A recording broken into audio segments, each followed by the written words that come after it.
Hi everyone, I'm Jenny. Welcome to our series Global Leaders Insight.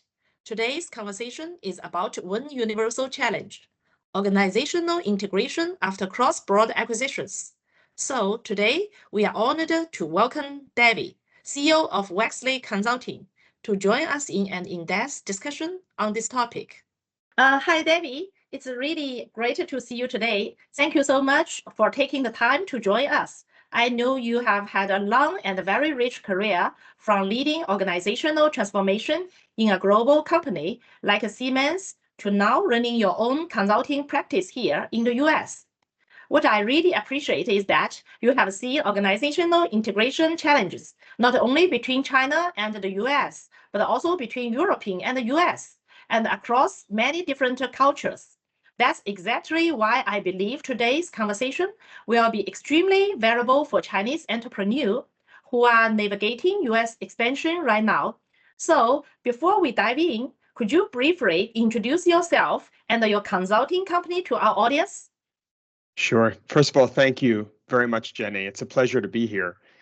A little bit about me. My career has focused on global leadership and organizational transformation in complex, high-pressure environments.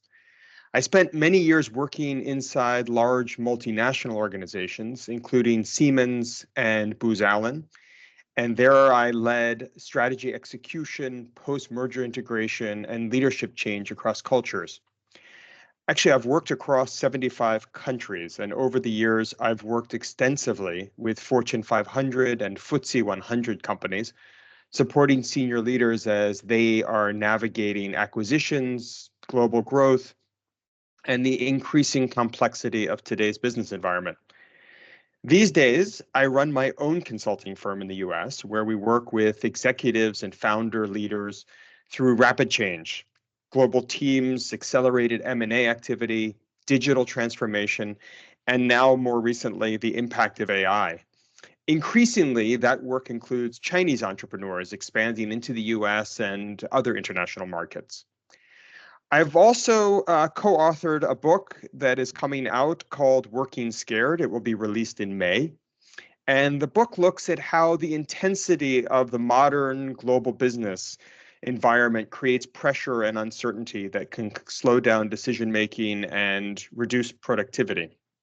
And in this book, we offer really practical and proven techniques that employees and leaders can use to manage their stresses so they can maintain high performance even through the turbulent times we live in. Now, one thing I want to mention, one insight that has stayed really constant across my career, and that is the importance of culture. Culture is not a soft issue. It's a performance issue. And especially during a bicultural integration, when leaders misunderstand culture, integration loses momentum. Conversely, when leaders work with it deliberately, they gain speed and trust and ultimately better results. Thank you, David.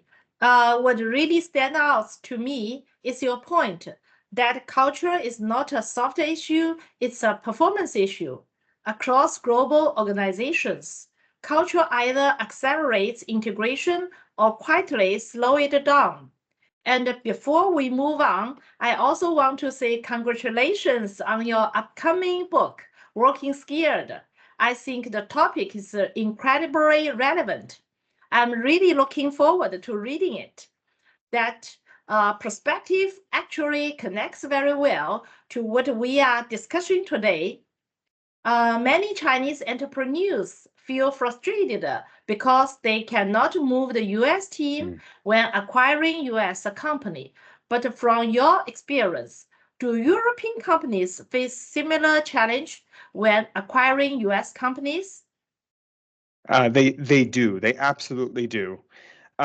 And this is where that insight I mentioned about culture really matters comes from, because I've seen it so often. Culture is not a soft topic, but a performance issue. I really want to emphasize that. European companies often assume that acquiring a US company will be relatively straightforward because they share Western business norms. In reality, however, the differences can be just as challenging.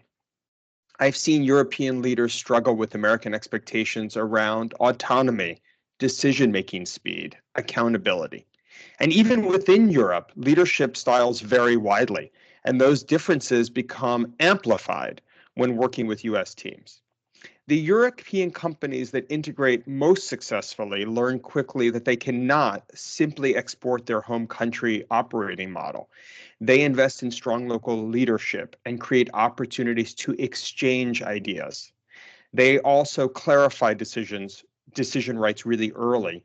And in short, they approach integration as a two-way learning process. For Chinese entrepreneurs, this is really important context. These challenges are not unique to China-US integration. They are universal leadership challenges.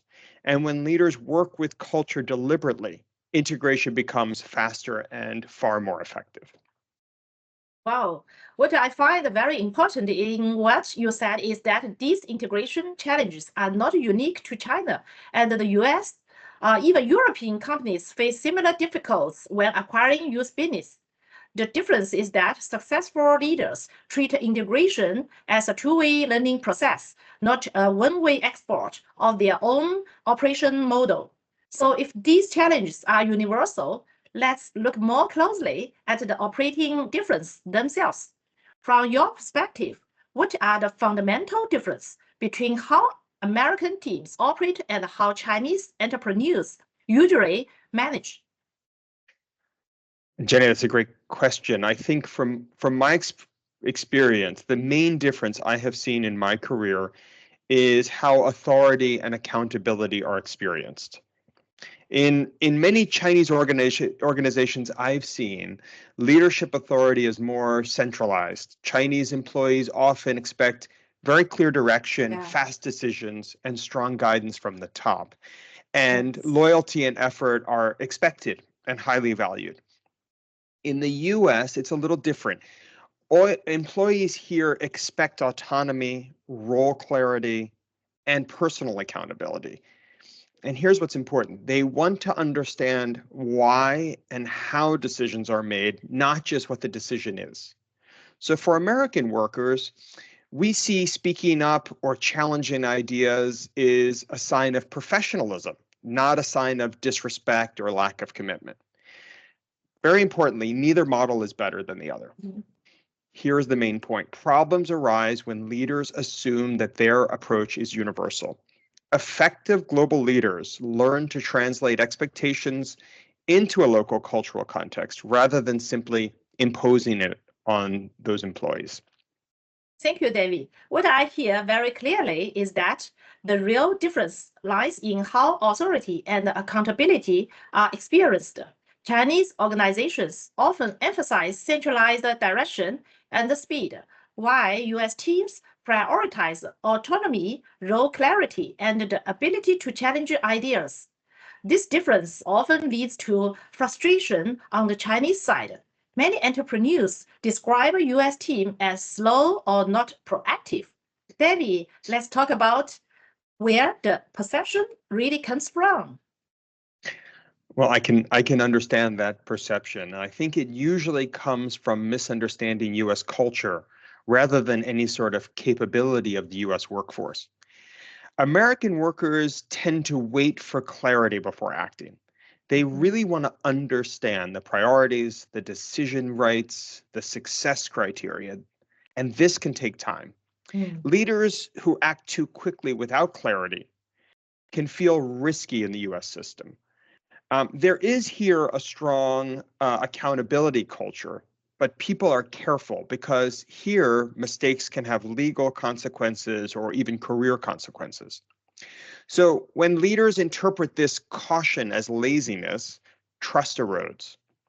However, when they provide clarity and psychological safety, US teams often move very fast. Thank you, David. This is a very important clarification. When clarity and psychological safety are provided, US team can move very quickly. That leads to the practical question. Many founders ask me directly, if we want to integrate successfully, what should we actually do differently?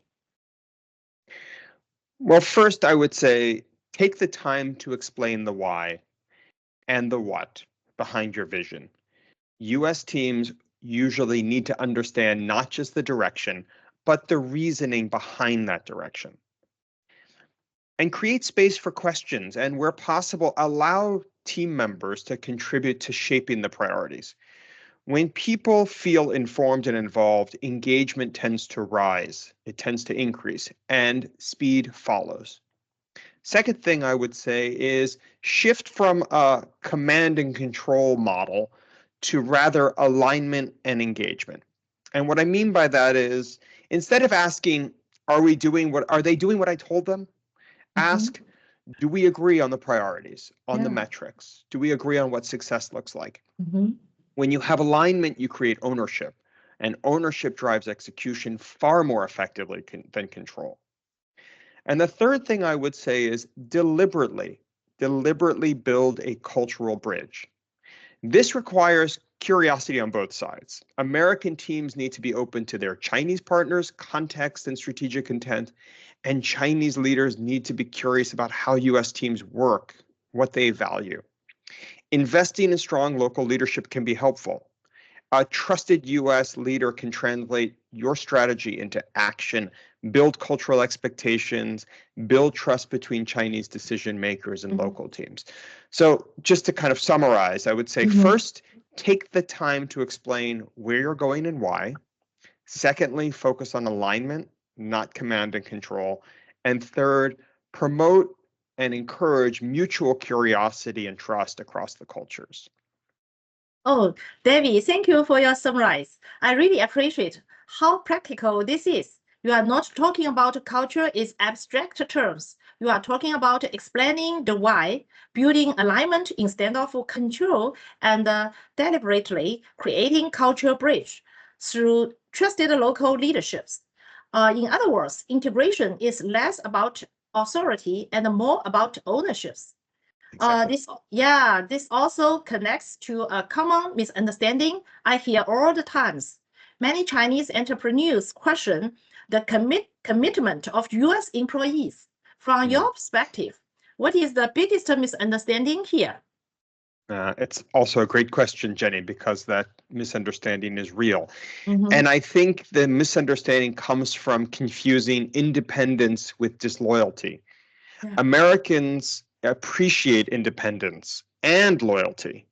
But let me provide a clarification. American employees can be very committed, but their loyalty is often to the mission or the role, or even to the professional standards of their jobs, not to the hierarchy itself. They expect transparency, respect, and fairness in return. So when leaders meet those expectations, engagement is often high. When they don't, resistance shows up quickly. And here's an important point. Once resistance sets in, it can be very hard to overcome. Wow, this distinction is extremely helpful. Independence does not mean disloyalty. It simply means loyalty is directed toward the mission, the role, and the professional standards, rather than hierarchy alone. When leaders provide transparency and fairness, commitment is very strong. When they don't, resistance shows up quickly. Now, let's make this even more practical. Many Chinese companies entering the US are not large multinationals yet. They don't have years to experiment. What practical advice would you give to these entrepreneurs, Debbie? Good. Yeah, I'm asked this by my clients often. So first, do fewer things, but do them clearly. Focus on a small number of priorities and communicate those priorities consistently. Secondly, listen before changing. Spend the first 90 days understanding how the US business really operates, and then stay curious and open. Third, I would say treat integration as a leadership discipline. This is not an HR project. Leadership behavior matters more than any policy. And finally, if you can, get US cultural experts to help. If I can emphasize one point, Jenny, from our conversation, it is that culture is not a simple topic. It is the single success factor in an integration. So devote the energy and resources needed to do it right. Well, thank you, David. I think what you just shared is extremely practical, especially for mid-sized Chinese companies that don't have the luxury of time or resource. Let me take a moment to summarize what I have learned from your conversation.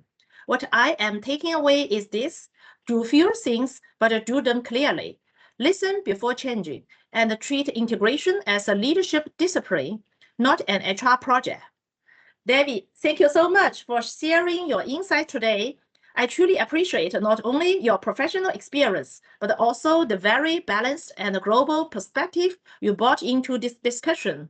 I believe this conversation will help many Chinese entrepreneurs better understanding their US team and approach organizational integration with more patience, clarity, and confidence. Thank you again for your time, and I hope we will have more opportunities to continue this dialogue in the future. Look forward to seeing you next time. Bye bye. Thank you so much, Jenny. Appreciate the time.